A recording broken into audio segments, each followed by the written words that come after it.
Hello and thank you for joining us for this special interview here on Arabiya English. I'm Burges Watson.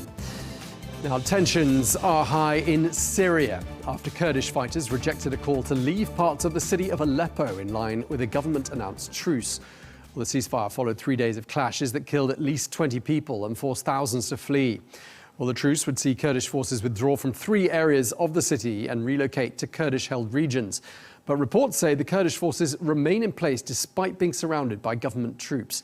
Well, both sides are blaming each other for the violence as talks continue over merging the Kurdish administration and military into the country's new government. We're joined now by Dr. Hamza al-Mustafa, who is Syria's Minister of Information. Dr. al-Mustafa, thank you very much for joining us here on Al-Arabiya English. Let's start by talking about this week's deadly clashes between government forces and Kurdish fighters in Aleppo. A ceasefire is now in place. What's your understanding? Is it holding?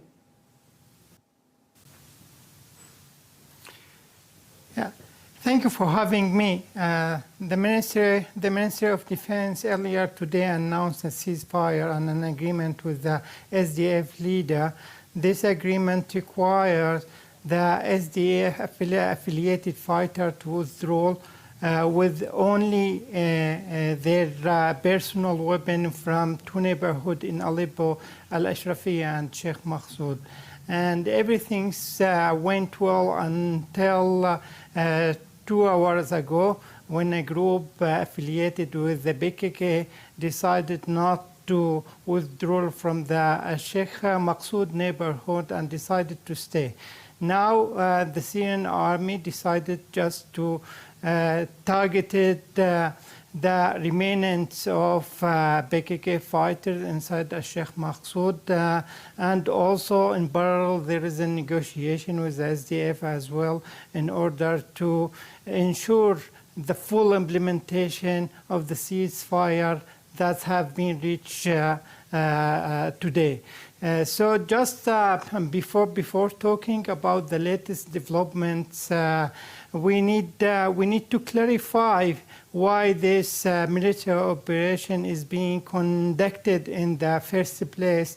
And firstly, the current confrontation is not against the Syrian Kurds. Syrian Kurds are integral and historic part of the Syrian fabric and the Syrian society, and we consider the Syrian Kurd as a partner, and we are sharing the same responsibility and right in all of life aspects.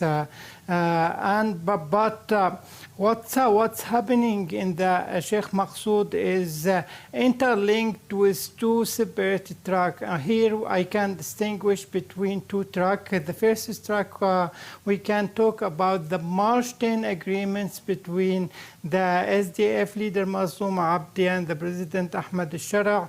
And the second track, we are talking about the 1st of April agreement. So in general, the March 10 agreement is dedicated, we can consider it as a wider political framework that's addressing the possibility of SDF integration into the state institution. However, another track, the 1st of April agreement, is dedicated only for to reach a peaceful and negotiated solution in the 2 neighborhoods in Aleppo city. So this agreement asked the Kurdish fighters, the Kurdish armed group affiliated with the SDF, to withdraw. However,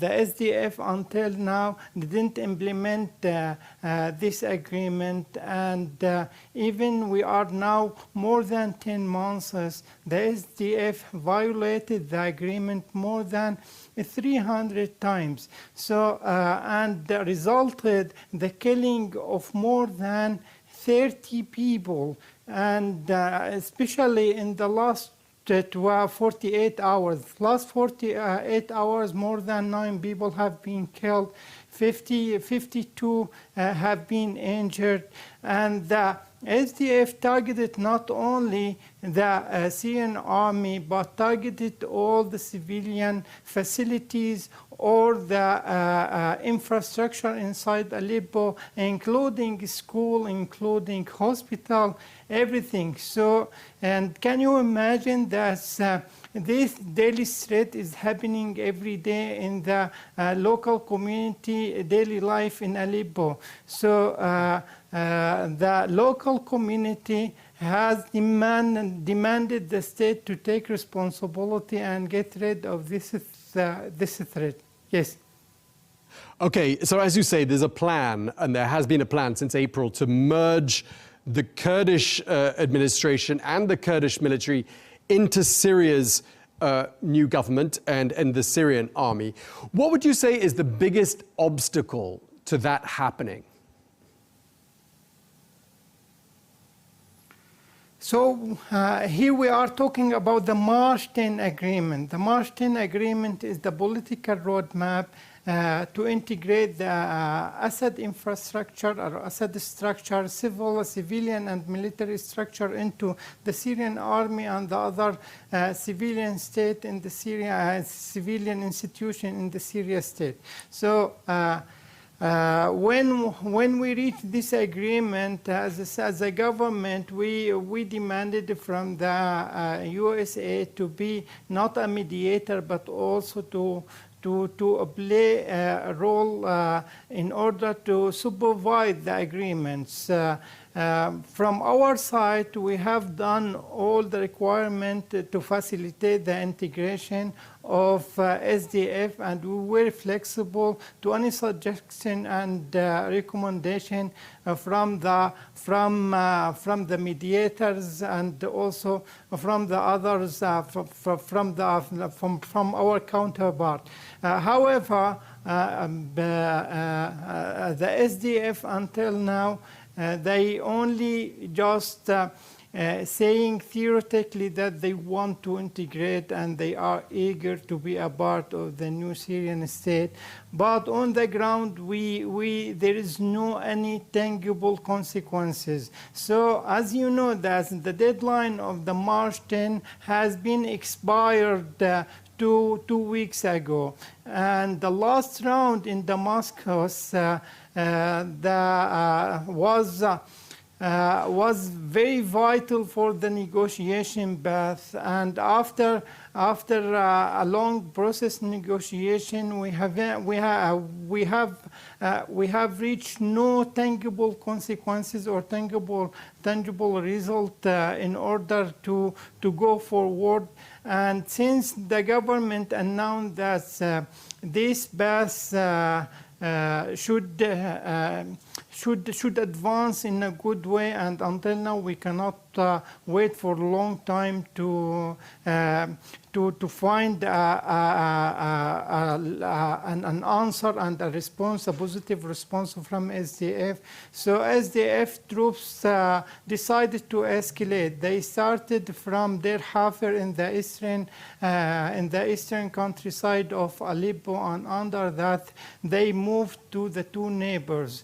This you targeting civilian and targeting the Syrian army as a form during the negotiation as the form of pressure is a tactic recently increasingly used by and employed by SDF in order to affect the negotiation path. So this is create a security dilemma. This is create a problem for the local community in Aleppo, and many demand and the civilian in Aleppo put pressure on the state, and they ask the state and the governmental entities to take its responsibility and restore the order and stability in the city. So as you know, that the Aleppo is the second largest city in the country. and Aleppo is considered as the economic capital for the Syria, and it's expected to play a vital and critical role in economic recovery, rebuilding, and reconstruction process in the country. And until now, Aleppo, the Aleppo city and Aleppo governorate cannot contribute positively due to the security and military threat posed by the SDF and PKK fighters inside the two neighborhoods, I mean Al-Ashrafi and Al-Sheikh Maqsood. Okay, Dr. Al-Mustafa, you raise a lot of important points there, and we receive numerous reports more broadly, not just talking about the Kurdish situation, but reports of interference in Syria's internal affairs, attempts to destabilize Syria. I'd like to ask you where you think the greatest interference is coming from, because we read reports, for example, that Bashar al-Assad's cousin, Rami Makhlouf, is plotting some kind of an insurgency in Syria. Do you find, for example, that kind of a report credible? Yeah, that's, as you know, that's during the ousted regime era, that Bashar al-Assad made Syria as a playground for all the players. And at that time, the Syrian opposition had to force the different players, including Russia, including ISIS, including SDF. And after the liberation, many players, regional player and international player, have negative perspective regarding to the change happened in Damascus after the Assad era, I mean. So that's why, for example, we are talking every day about the Israeli interference in Syria since the liberation until now. I can say we have more than 100 inclusion, 1,000 inclusion, more than 500 airstrike conducted by Israel. And also we are talking about Iran by supporting the remnants and the supporter of the Assad regime in the coastal area. Also, as you know, that in the south we have also a big challenges regarding to the Suwaida and the Al-Hajari part in Suwaida, as many investigation revealed that they are interlinked with the foreign countries like Israel. Israel, for example, supported the Al-Hajari and his group a day after the liberation. So, of course, that we are navigating very critical transitional period, and the Syrian state has several challenges and obstacles. But we also repeat our strategy that as the Syrian government, we favor the political and negotiated solution. We are always in favor to reach a peaceful resolution to everything. Okay. That's why we are open to dialogue, and we are opening to a political compromise with all partners. But also we have a principle that we always need to ensure that our policy is relying on 3 pillars: one nation, one government, and one army. Under these titles, that we are ready to reach any political compromise. Dr. Al-Mustafa, since you mentioned Israel there, it's been announced this week that Syria and Israel have agreed to share intelligence, which sounds like a very significant development. I'd like to ask you what that could mean for the future of relations between these two countries. So after months of hostilities from Israel's and due to the American pressure, especially after the last visit to Netanyahu to the White House. So Trump administration put the pressure on Netanyahu and his team, and they are more convinced by the Syrian perspective to resolve the dispute with Israel. The Syria principle is clear that withdrawal from all the position and from all area has been occupied after December 8th, and Israel should be committed to the 1974 disengagement agreement, and of course, yeah, we have an interest to reach to go back to this agreement, or to reach a similar agreement that can preserve the sovereignty of Syria, the Syrian unity, and prevent any kind of foreign interference in our internal affairs. So that's why it's earlier to talk about the agreement, as the statement that the United States issued after the last negotiation round in Paris, that the United States established kind of mechanisms, kind of communication cell in order to exchange intelligence information, and in order to pave the way to reach a kind of agreement that can ban the military intervention of Israel, especially in the south. Okay, and talking about intelligence sharing, there was a warning that came from the Israeli intelligence that Iran could be planning to assassinate President Ahmed Bashar. And I wonder how seriously Syria takes that warning.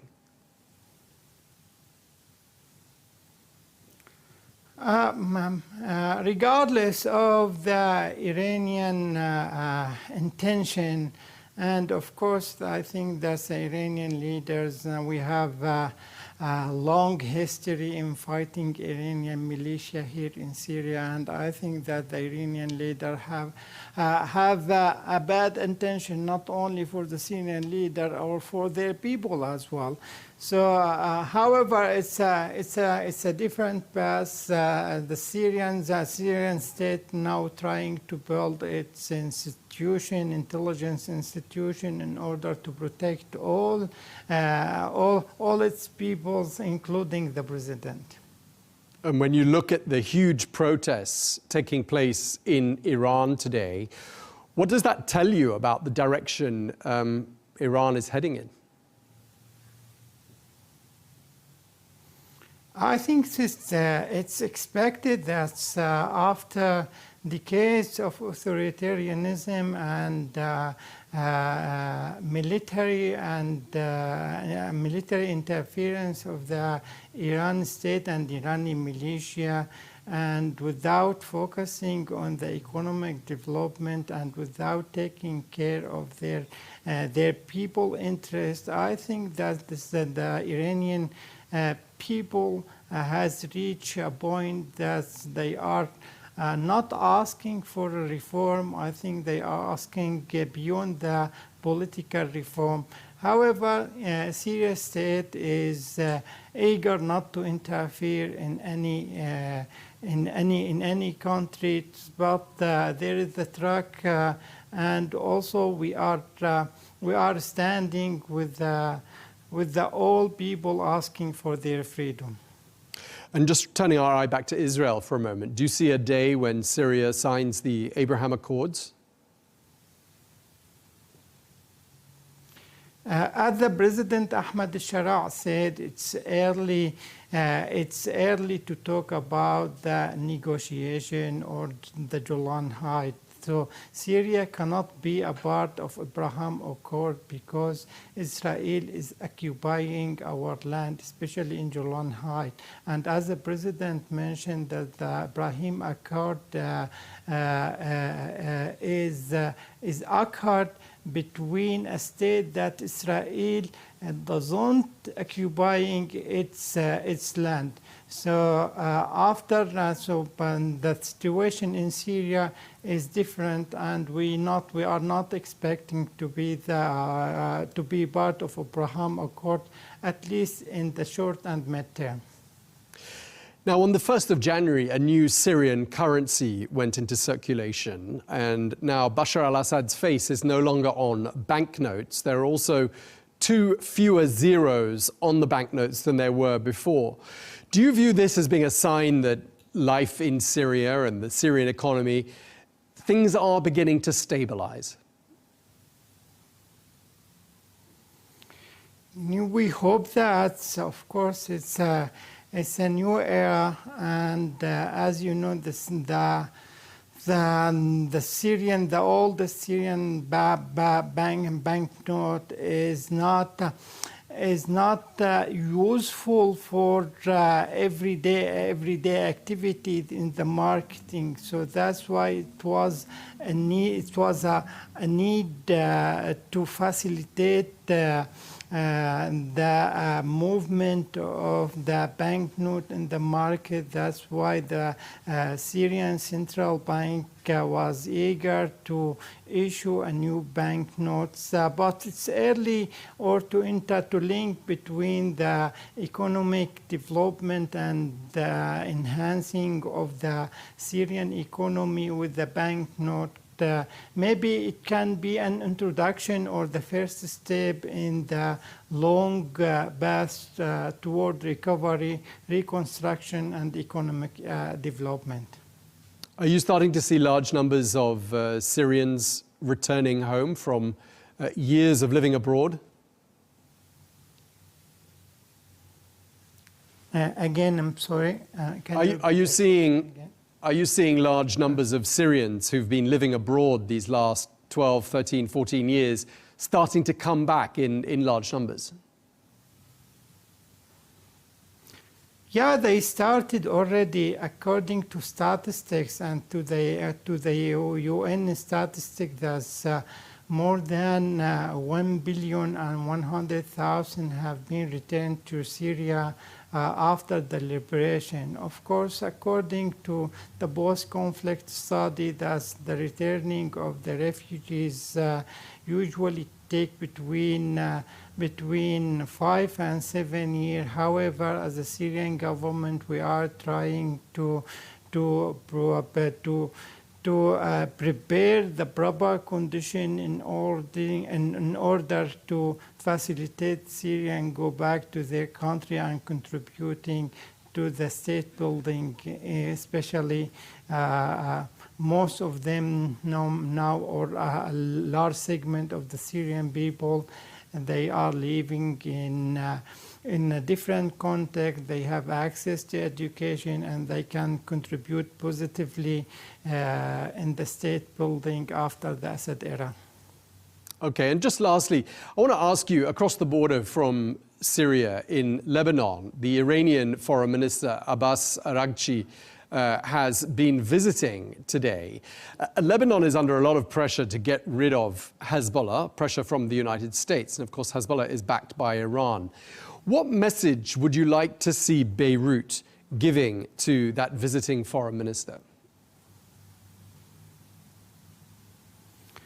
Yeah, as you know, that's our relation with Lebanon, with our neighbors. Lebanon was very critical in the past. However, we decided to open a new chapter in our bilateral relationship. So the President Ahmed al-Shara was clear that we have a lot in common with the Lebanese, and we want to open a new page in our relation. So I think we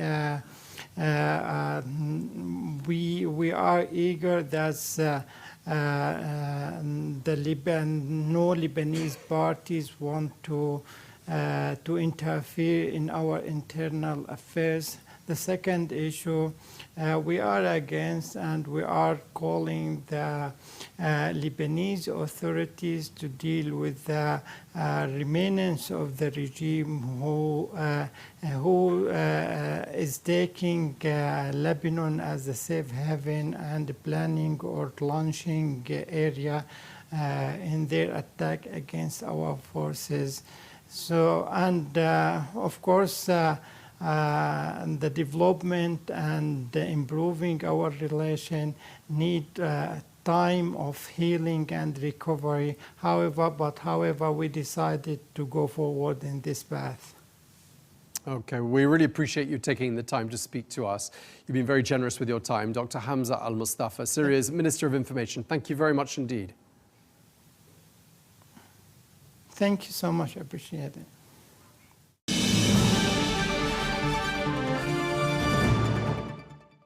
Well, that is all we have time for. Thank you very much indeed for watching. Look forward to seeing you again for another edition of Global News Today on Monday. Until then, goodbye.